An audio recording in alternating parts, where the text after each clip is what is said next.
From the studios of the Republic Media Network, you're watching Arnab Goswami live on The Debate.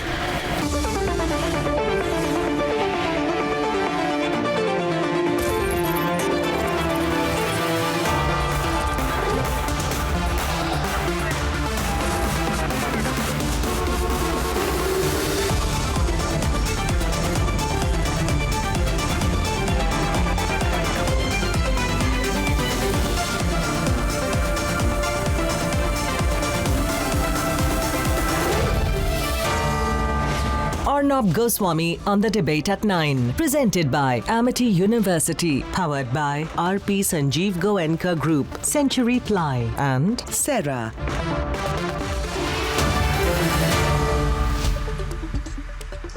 Good evening and welcome, viewers. Good evening and welcome. It's great to see you once again, and I have just got a simple question to start with today. What? And this is a hypothetical situation that I'm talking about. What if an Indian publication or Indian news channel or Indian newspaper or Indian news media organization looking for a correspondent in the United States were to put out a job advertisement, and as part of the job description would go into details about how Joe Biden poses a great threat to the cultural and political fabric of the United States, and how this clear and present danger that Joe Biden poses as president to his own country is the context in which any reporter would be hired. You would say it's crazy.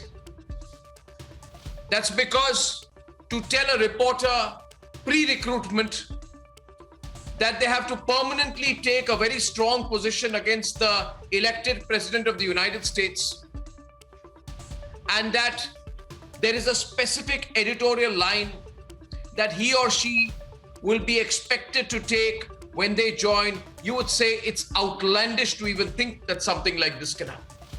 Because after all, you say a newspaper, a channel, a news media organization can love or hate the US president, but they cannot make their love or hate or their position a prerequisite for recruiting a reporter.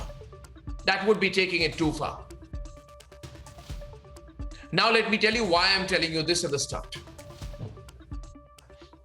Just to elaborate, in the news media, putting your love or hate for a particular leader in a job posting would destroy any semblance of journalistic objectivity. It would mean, if an Indian organization were to do it, it would mean that if you are not anti-Joe Biden or anti-democratic, then you cannot work for that Indian media house setting up an operation in the United States. And I'm absolutely sure, were an Indian media house to do something like this, then these same people, the New York Times, the Washington Post, the rags, would be at the forefront of lecturing not just the Indian media house, but India in general, which they love to do. Now look at this. Now let me tell you the context. And you're probably wondering why I'm beginning with this long hypothetical introduction. My dear viewers of The Debate, the New York Times has put out a job posting, an advertisement for a job of a correspondent in South Asia.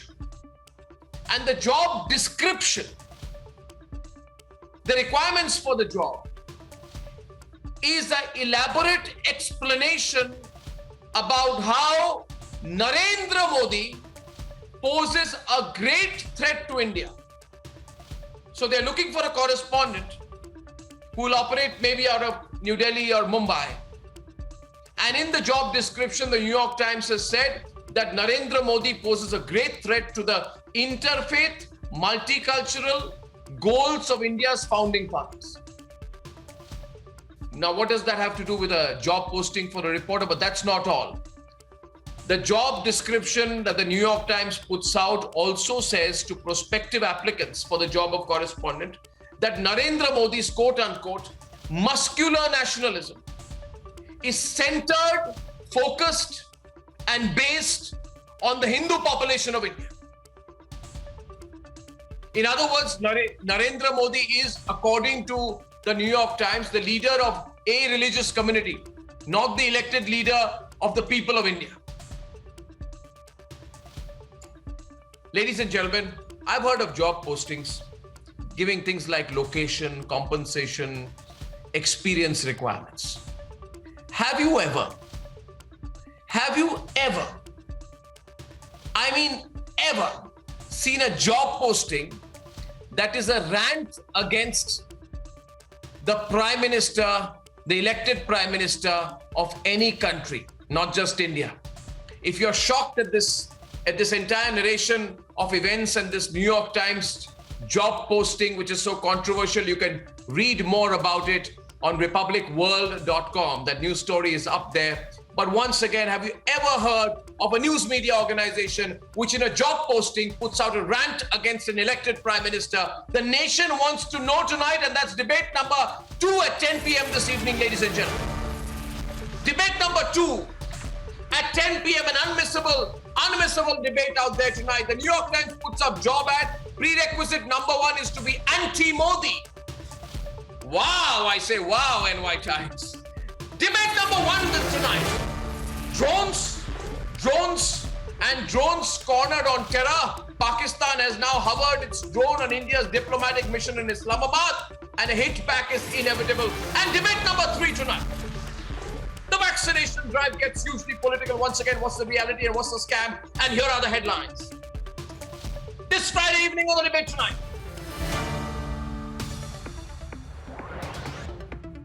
Pakistan stoops to new low, hovers drones to record social events in the Indian embassy.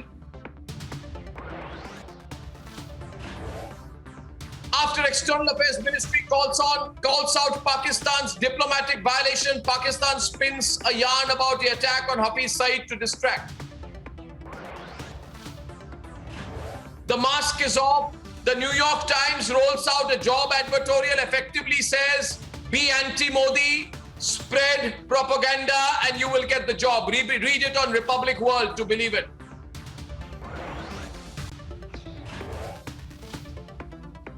The Modi government checkmates the Vadra Congress with facts after politics over the vaccine drive.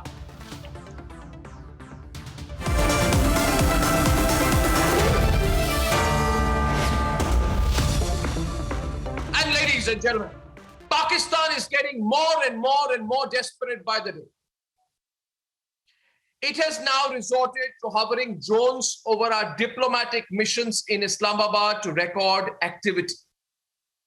This is an extraordinary security breach. India is armed and ready. But where will Pakistan run now that even its all-weather ally, China, has left it in the dumps? Viewers, please coup me your take. I will read some of your coups. Coup me your take to the Pakistanis tonight. 2 of your coups I will put directly on your behalf to our Pakistani panelists. So tonight, once again, let's debate. It's all crumbling for Pakistan. Their all-weather ally China is not enrolling them. The West distancing themselves, and elections in Kashmir are coming very, very soon. So the cowardly terror state is going all out to unsettle the situation. Now they have stooped to hovering drones over India's diplomatic mission in Islamabad. A drone was spotted over the premises of the Indian High Commission in Islamabad on 26th June this year. This has been taken up officially with the government of Pakistan. We expect Pakistan to investigate the incident and prevent recurrence of such breach of security. In a clear breach of security, a drone was seen spying, hovering over and above the compound of Indian High Commission in Islamabad when a social event was taking place there. Apparently, the drone was spying, carrying out surveillance activity. Despite a Pakistani denial today, the Ministry of External Affairs is not taking it lightly, and we have not heard the end of the matter as yet. The drone spotted at the Indian mission in Pakistan is a global concern and has put Pakistan in the spot. The spotting has raised the question, who else is the untrustworthy nation of terrorists spying on? Look at all the diplomatic missions near India's. you will see that, if a drone had to be hovering over the Indian High Commission, it either had to pass through or hover over either one or more of these High Commissions or embassies, which include the High Commission of Malaysia, the British High Commission. You have the American Embassy close by, you have the Canadian Embassy on the other side, you have the Italian Embassy around the Indian High Commission, and Spain as well. So all the big countries, they're all around the Indian High Commission in Islamabad in the diplomatic enclave.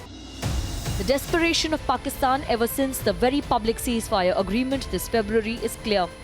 On 26 June, 2 days after the historic all-party meet on Jammu and Kashmir, they resorted to drone attacks across India. The use of explosives is now confirmed. Preliminary जो material check करने के बाद ID से जो explosive material मिला था उससे यही लगा कि इसमें टीएनटी और आरडीएक्स दोनों का मिक्सचर इस्तेमाल हुआ होगा।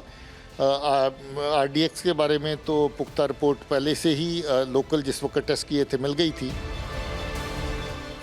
No drone can tamper or hamper with the integrity, sovereignty and security of India. Our forces are ready with the high-tech systems to decimate every drone that nears our hemisphere. ISI puppet Imran, who dumped Uyghur Muslims to appease China and is protecting global terrorist Hafiz Saeed, should get the message loud and clear. India will not tolerate the breach at our diplomatic mission. We will hit back. Pakistan will be isolated globally. Who will Pakistan run to with a begging bowl now? Let's debate.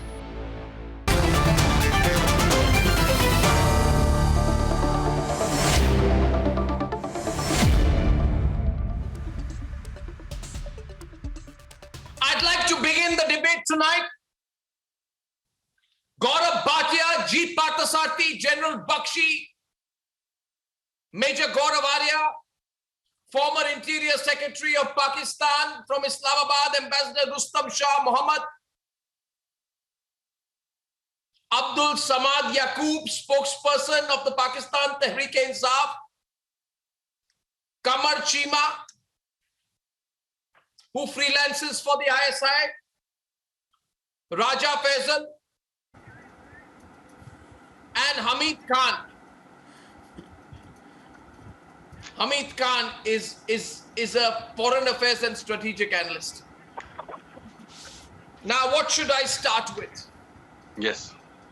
I'm in a generous mood tonight, Gaurav. I'm in a very generous mood. I'm feeling so generous tonight, Gaurav, that I am going to give the Pakistanis a choice to start. Because we are Indians. Give me a few minutes and I would... Yes. No. Before I give you a few minutes, I will give you an option. My option is to Raja Faisal. Raja, do you want me to start with telling you why the Pakistanis are being stupid?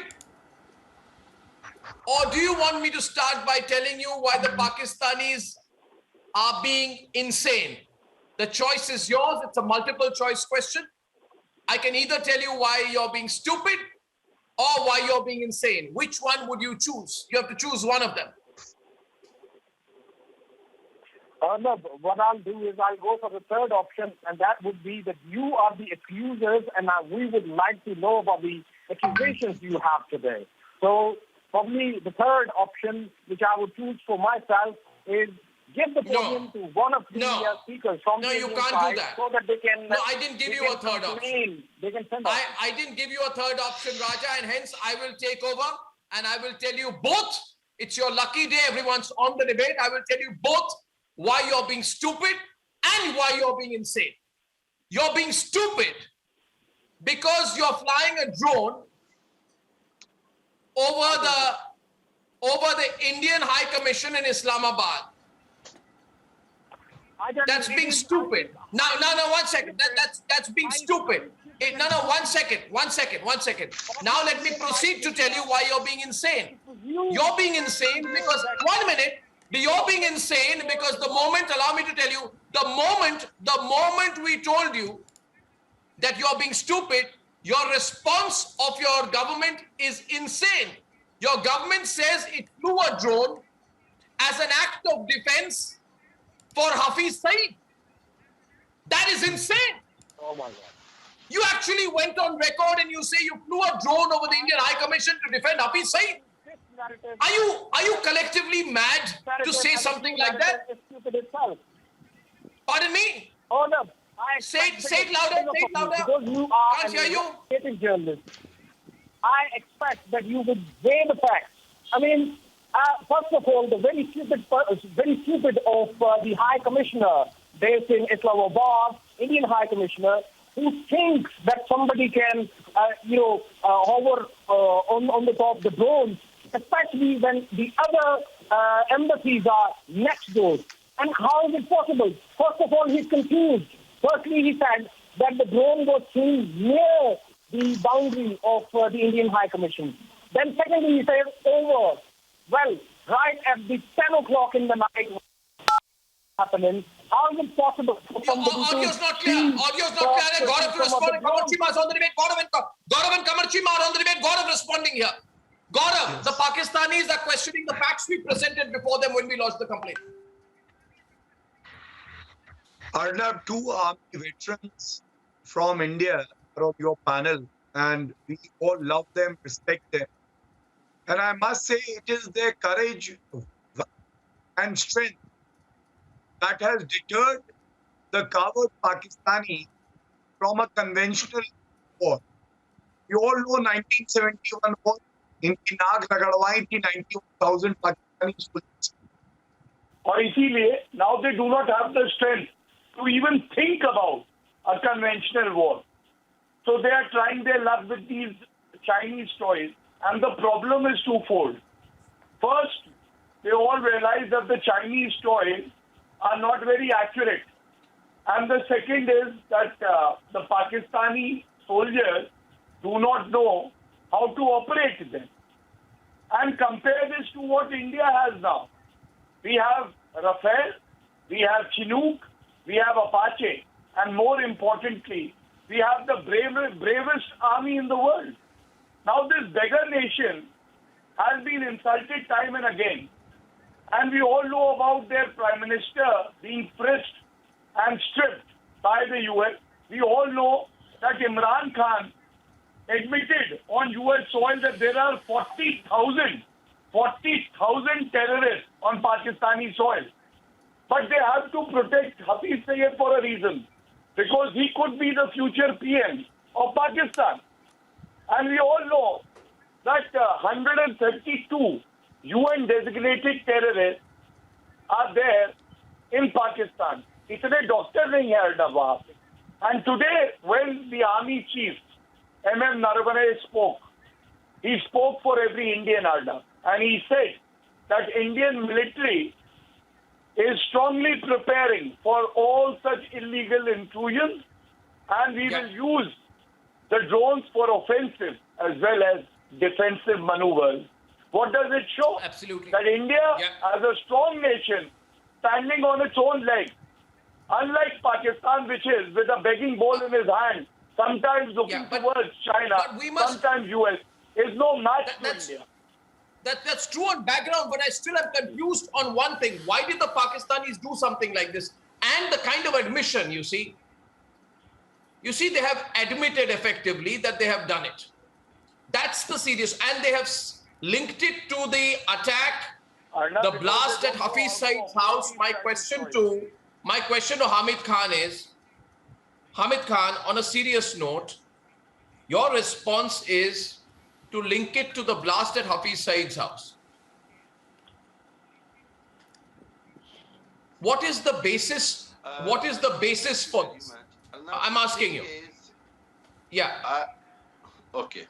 I'm replying you. Arnab, I am really surprised that what extent Modi or his government will go to restore their own popularity within India after losing elections and now upcoming election in UP and others. Now all India and all Indian media and army is suffering from a drone phobia from Pakistan. Honestly, it is kind of a joke for me that why would we use drones? Literally, there is no need for a drone where we use drone is very common. Thousands of people have it in England. I'm here in England. Thousands of people use drones everywhere. Nobody is fair about. This is the India. This is the. I'm just saying. This is the India who's making something that drones will destroy India. The usage of drones.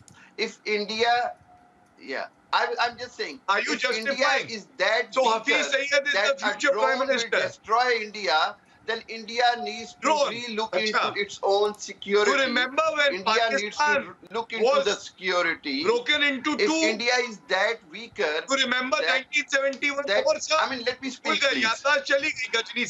Again, same.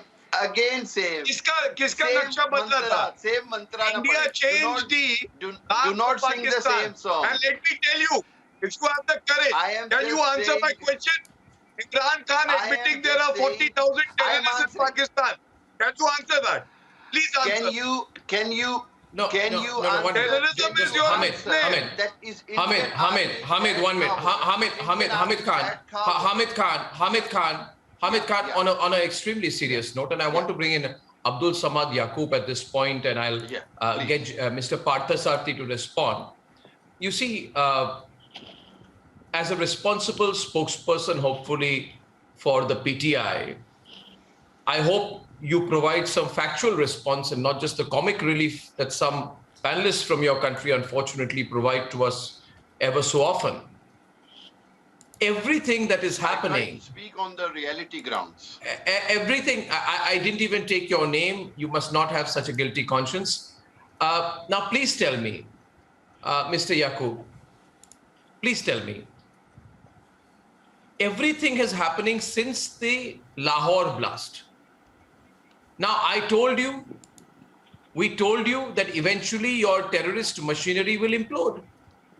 That is the life cycle of every terrorist and every terrorist organization, Mr. Yaqub. That eventually in internecine battles, they explode, they kill each other, they destroy themselves. So, Mr. Yaqub, whatever happened at Hafiz Saeed's house in Lahore is a result of Hafiz Saeed himself. You can't put an Indian angle to it.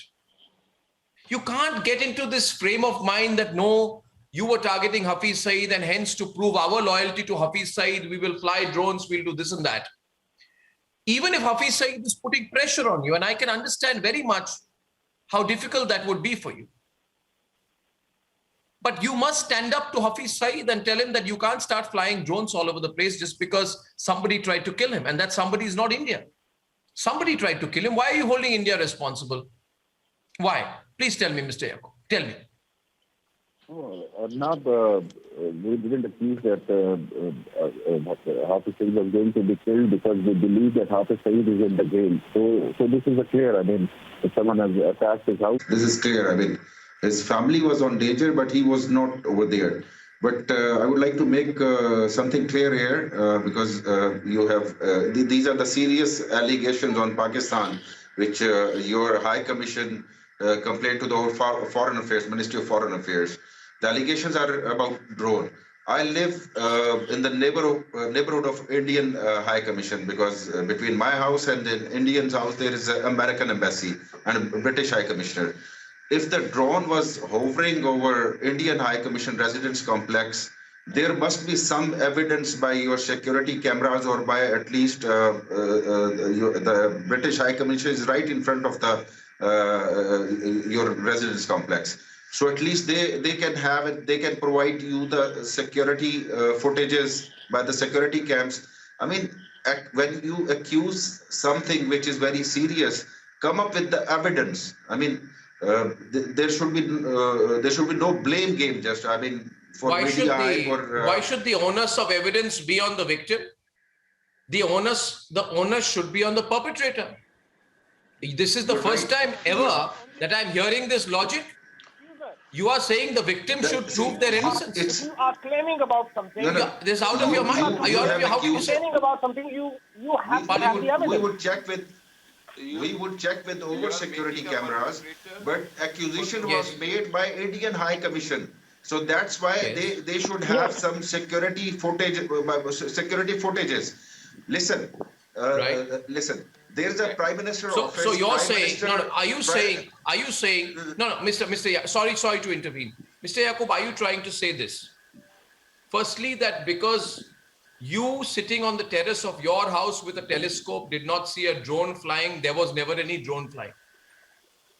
Is that what you're trying to say? Because you live in the vicinity, you were sitting on your terrace with a telescope, right? Or some other object, you did not see a drone flying, so a drone didn't fly. First of all, that kind of Pakistani logic, I mean, what am I to say to that?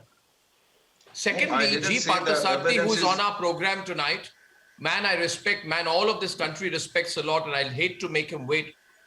You know, he's served in the uniform, he's been in the army, he's been a diplomat, and he has been High Commissioner to Pakistan, by the way, so he knows that place very well. Now, Mr. Parthasarathy, can you please put it across to our Pakistani panelists that we don't have the time or interest to just complain that there were drones flying over our High Commission if there were none.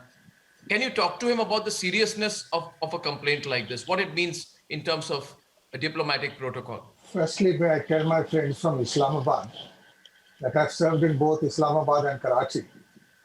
Islamabad is a city of bureaucrats, bores, and boulevards. There is life in Karachi. So, you'll get the guys from Islamabad will give you standard stereotype answers. I'm going to it's a more serious matter. The drones have been flying over us now for quite a bit of time. They have mainly been used for flying in weapons for people infiltrated from underground, which are the new roads they are building. So the drone therefore has assumed a dimension. Now it's assumed a new dimension, and we will deal with it.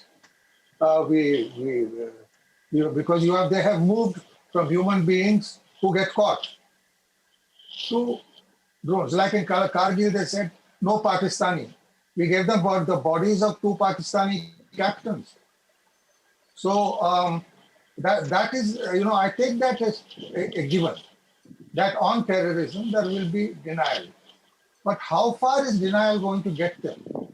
Let me tell you that just a week ago, the Financial Action Task Force, despite confident statements by the one and only Mr. Qureshi, the brilliant foreign minister of Pakistan, that they were going to get let off, the Financial Action Task Force has renewed and strengthened those sanctions.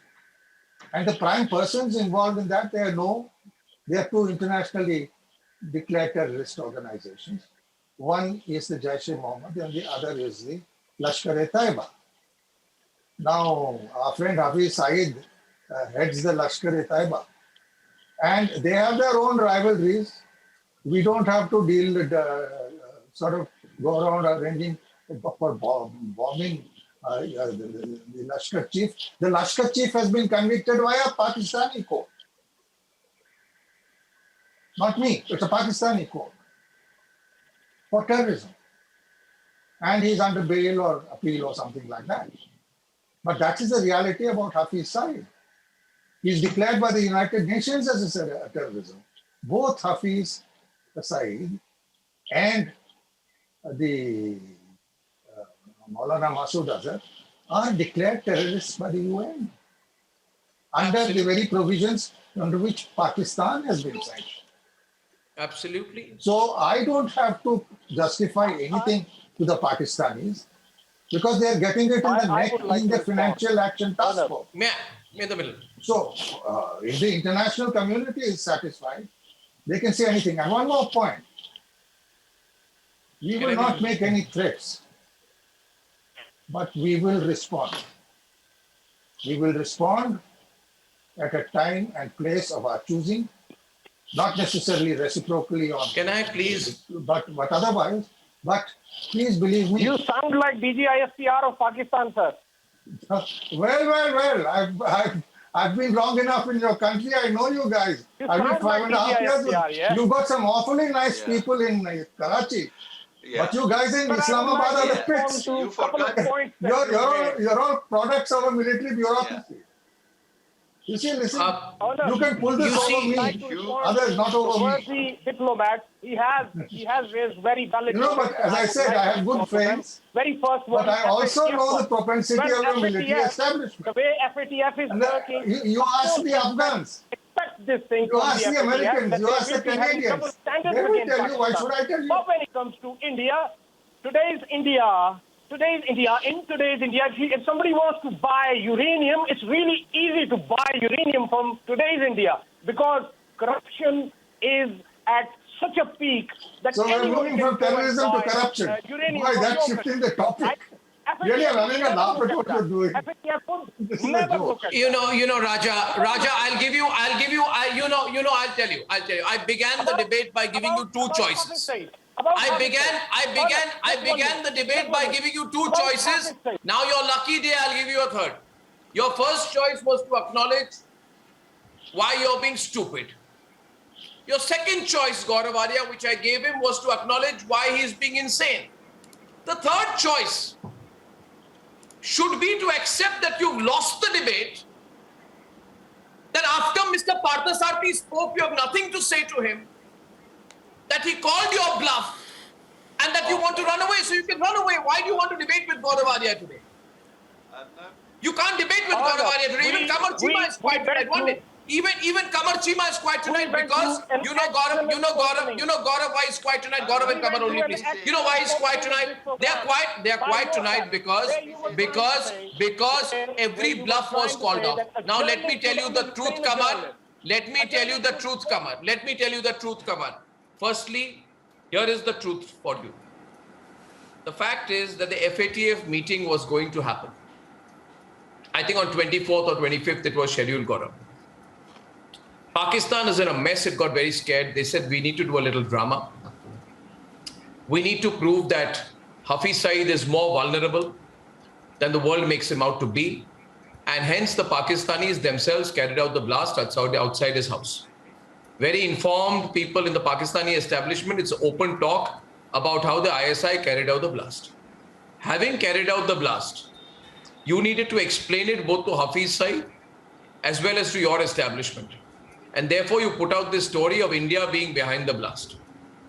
Then Hafiz Saeed wanted a retaliation. So in order to play the game of retaliation, you started flying drones across the LOC. And then the latest drone incident which has been reported outside the Indian High Commission. This is the reality. Kamar Chima, as a country of liars, fabricators, right? And pernicious violators of international protocol, it is in your interest that you admit it. And also, let me tell you one thing. You don't have to conjure a scapegoat because your terror network is exploding. You need to conjure up a scapegoat. What are you provoking for? What are you provoking for?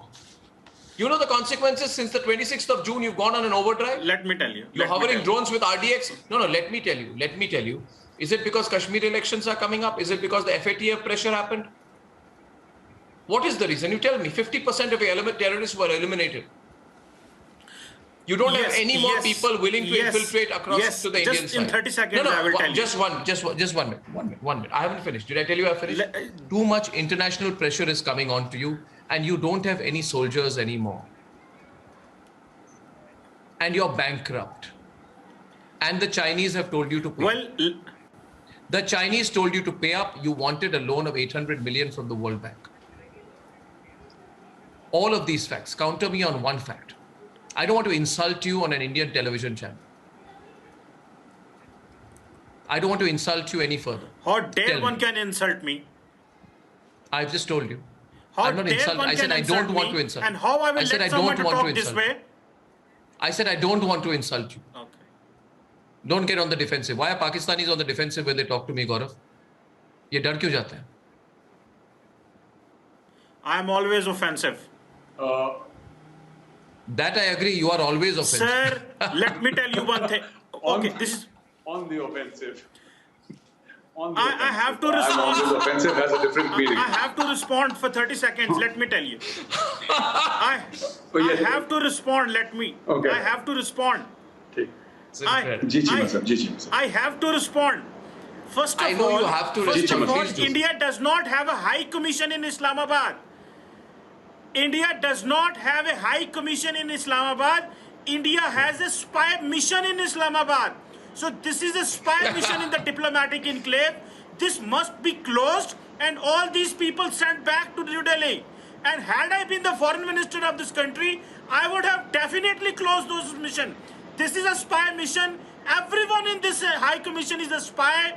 And when there is no talks between India and Pakistan, why these gentlemen sitting in this high commission doing? What are they doing in Islamabad when there are no talks, no trade, no engagement, and Islamabad and New Delhi are not talking? Why these spies sitting but why did you fly the drone? They must be sent back. No, but why?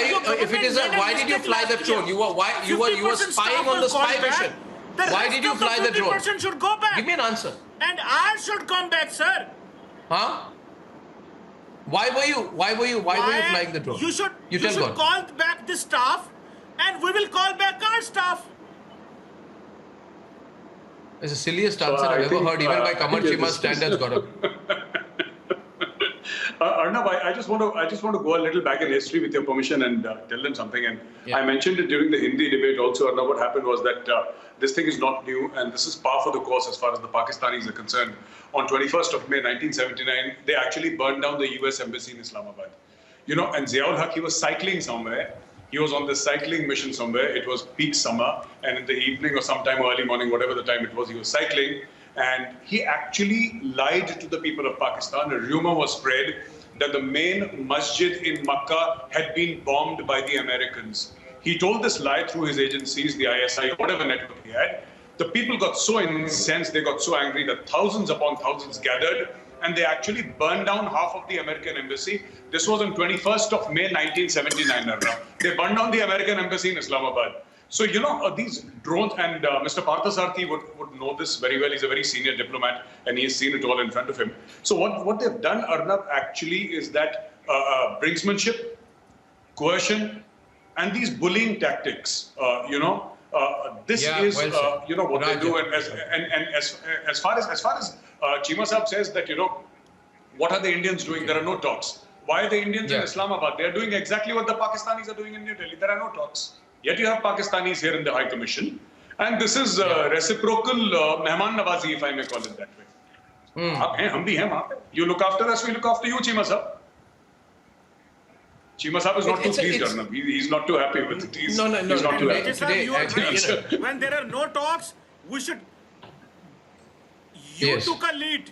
You called back your 50% staff last year. Why don't you call back the rest of the 50% and we will call back our people? So take a lead. General Bakshi. General Bakshi, please. General Bakshi. Yes, General Bakshi.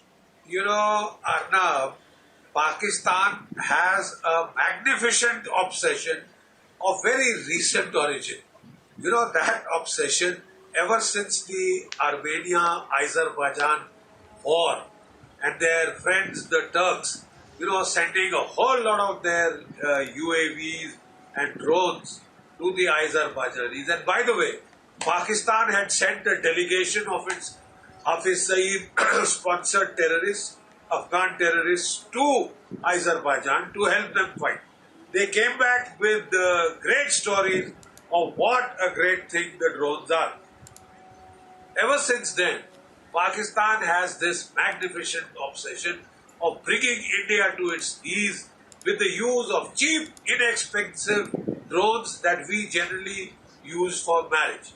At least the drones that the Azerbaijanis used were what is called MALEs, medium altitude, long endurance, and medium sized drones. But they want to do it with the Shadiwala drones. They've got a whole set given by their Chinese friends, and ever since those 50 drones have come, Pakistan has gone over the roof. They've gone over the roof. Flying drones over the Indian embassy in Islamabad and then saying that this is to provide protection to Hafiz Saeed. You know, what do you expect the Indian embassy to do? Fire mortars at you? Now, I haven't quite understood this joke. I mean, Arnab is absolutely right. It is an insane argument. We've never heard such a ridiculous piece of defense. You might as well keep quiet. You know, if you don't have a sane, rational answer, you could keep quiet. I think Mr. Chima. But you know why? And it's going to cost you very dear. Yeah, General Bakshi, 1 minute. I'm coming to you. Hamid. I'm coming to you, Pamit. Don't worry. Don't worry. I'm in a generous mood today. I told you, Gaurav Arya knows I have two Gauravs today. दोनों हमारे गौरव हैं. Gaurav Arya और Gaurav Bhatia दोनों भारत की शान है. दोनों गौरव है. आपकी तरफ से तो कोई बोल ही नहीं पा रहा है आज. And I'll tell you one thing, Gaurav Bhatia. I have no sympathy.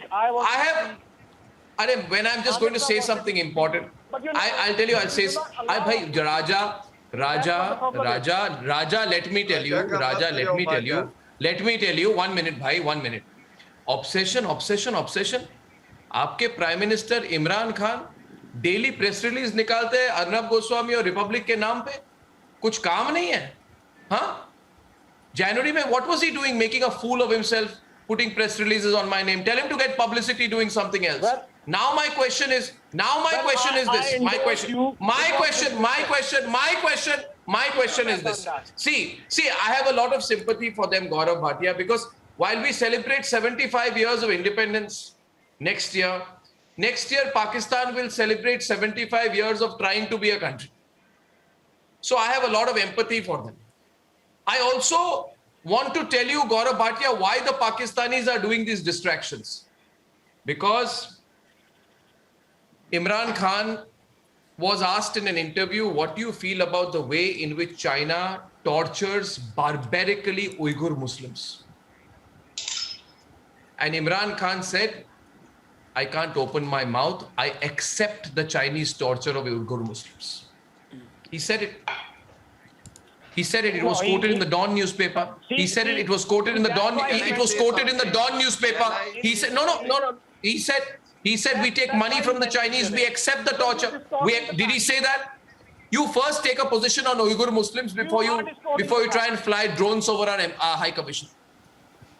Well, nobody from Indian side ever used to talk about the Uyghur Muslims or Xinjiang or anyone. It just we speak about them every day. After the Galwan incident. Gaurav. Okay, what about Indian media started talking about the Uyghur Muslims after Galwan incident. No. There you are. That's why you abduct our diplomats. That's why you had abducted our High Commission staffers in your capital city and returned them to Islamabad's Secretariat police station after being called out on Republic. You think we have forgotten what happened in June 2020 when our High Commission staffers went missing? They were handed over at Islamabad Secretariat police station. You cowards! Then you said they have been arrested in a hit-and-run case. You want me to expose you more? Are you going to give me the time? Gaurav Bhatia. Yes. Gaurav is on the debate. Gaurav and Abdul Samad Yaqub. Yeah. It's very rare that we disagree on something. But today is such a debate when I will disagree with you when you say you empathize with Pakistan. These people are not to be empathized with. It's a rogue nation. It's a terrorist state. And one of the Pakistani panelists was saying that your High Commission is a spy commission. Let me tell you how the world views Pakistan. You are a terrorist nation for all the other nations around the globe. And when there is a terrorist nation, India and Indian High Commission needs to be vigilant. And the reasons are very simple. Would you ask yourself and then explain to us why you are on the FATF grey list? Why is it that we find Hafiz Saeed on Pakistani soil, who's a global terrorist? Osama bin Laden was found on your soil. Syed Salahuddin, another global terrorist. Masood Azhar, Aziz Haqqani. And Arnab, the reason is very simple. Why is it? Because Why that is their policy. who's directly involved You know, in butchering Pakistan in is Gujarat, like he a is safe haven Prime for all Minister right terrorists. now. Why are you shouting? Why? क्यों चिल्ला रहे हैं आप चिल्ला क्यों रहे हैं मैं पूछ रहा हूँ Look at क्या हो that गया fact. पीछे से ISI का डंडा पड़ा चिल्लाने लगो Why? डिफेंड करना Because there है are रटी double रटाई standards being played at अपनी FATF. बारी में बोलिए ना अपनी बारी में बोलिए is it wrong to say at FATF? Is it wrong to say the entire What budget do of you have to Pakistan say? is less than What do the you have to say when I economy say city in that India? same person who is You are a beggar nation. country right now? Do you even know you have to go to China and to the US begging? On the basis And that let he me was tell declared you, a terrorist. in a conventional war, India will defeat you within a day. We have soldiers like General G.D. Bakshi, You belong to a party. Major Gaurav Arya and many others. Who happens to be And Prime that is Minister why today. Once a he was fool denied never visa learns for from US. His the entry lessons was taught by banned in history. US. What happened in His entry was 1975? banned in US. मैं तो आपसे एक सवाल पूछता हूँ एक सवाल इमरान खान ने एडमिट किया कि नहीं किया 40 We पाकिस्तानी never soil पे turn our military बोलिए into prime There's minister. only one question Would you let me say? Pakistani soil पे 40,000 terrorists I'll tell you something today. I'll tell you something today, and it gives me a great sense of embarrassment to say it, especially in the presence of such a seasoned and veteran diplomat as Mr. Parthasarathi, who I consider to be an ideal diplomat, not just for India, but he's a global icon. And before him, I don't want to say it, but I'll tell you, Mr. Parthasarathi, while our diplomats serve our country with honor globally, and these Pakistanis, they put drones over our High Commission. You know something what your diplomats do, Abdul Samad Yaqub, your diplomats steal chocolates. Your senior diplomats were recently caught in South Korea stealing chocolates. In April, they were caught stealing chocolates. And then in May, they were caught again. This time they were stealing hats. And then they were asked that why are you stealing chocolates and hats?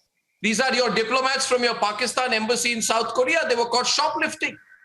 They said, we don't have enough money. You realize the gravity of your situation. This has never happened before. Senior diplomats caught shoplifting, stealing chocolates, hats, toffees, and food across shops in Seoul. You have anything to say to that, Mr. Yaqub? Why don't you clean up the dirt in your system before you fly drones over a High Commission? You please tell me, Mr. Yaqub, आपको कुछ कहना है इसके बारे में? Kamar Chima, you heard me? Yes, Mr. Yaqub. Does it embarrass you? And it was written all over the Korea Times. Everyone reported this. Yes, please. Yes, please. Yes, Arnab, please. listen. Tell me. Listen. Yes. Our Yes, Prime sir. Minister's helicopter often hover from the diplomatic enclave from the same area where your High Commission is situated. So tomorrow you will come up with the new allegation that the Prime Minister helicopter was doing spying over the while hovering over the Indian High Commission. Prime Minister was spying. No. Don't be silly. Come on. Why will when you come up? No. You do it. Mr. Yaqub. On the 4th of June, there were visuals showing our diplomat in Pakistan's diplomatic enclave being tailed by an ISI man on a bike. And when you people had challenged us, we had shown you the footage. So you're doing it. So Mr. Parthasarathi, Mr. Parthasarathi, obviously they will deny it. But the point is they're serial offenders. Yes. If the accusations are proven, I mean these accusations are proven. Mr. Partha, I will condemn that. I will condemn that. As I said, I have a lot of friends in the country, and I don't want to get collective on this. But the establishment, notably the military establishment, they've gone haywire. They have gone haywire. And the fact of the matter is, it's in every country has an army, but in Pakistan, the army has a country. Yeah, very well said. Excellent. It's an internal matter. It's not an internal matter. Just let me complete. None of your I can business. only feel sorry for many of you people. But if you have the army calling the shots over your civilian government, and everybody knows, you're in Pakistan, the chief of army staff never calls on the defense minister. It is the only country where the defense ministry calls on the chief of army staff. No. So Absolutely. it's a very peculiar situation. Absolutely. That is the reality of Pakistan. I'm just saying. And while we've had a few light moments on this debate, viewers, let me tell you, if I've been talking to several members of India's national security establishment, and they're looking at these transgressions by the Pakistan extremely seriously. All kinds of options are being looked at. I think the Pakistanis should look back at recent history and not repeat what they are doing anymore. But let's see. On the other side, viewers, I've said it always again and again that the Western media is biased, motivated, acting with an agenda, that the hegemony of the Western media needs a counterbalance. But when I come back, I'm going to show you an example which is horrifying. I began the debate with that tonight.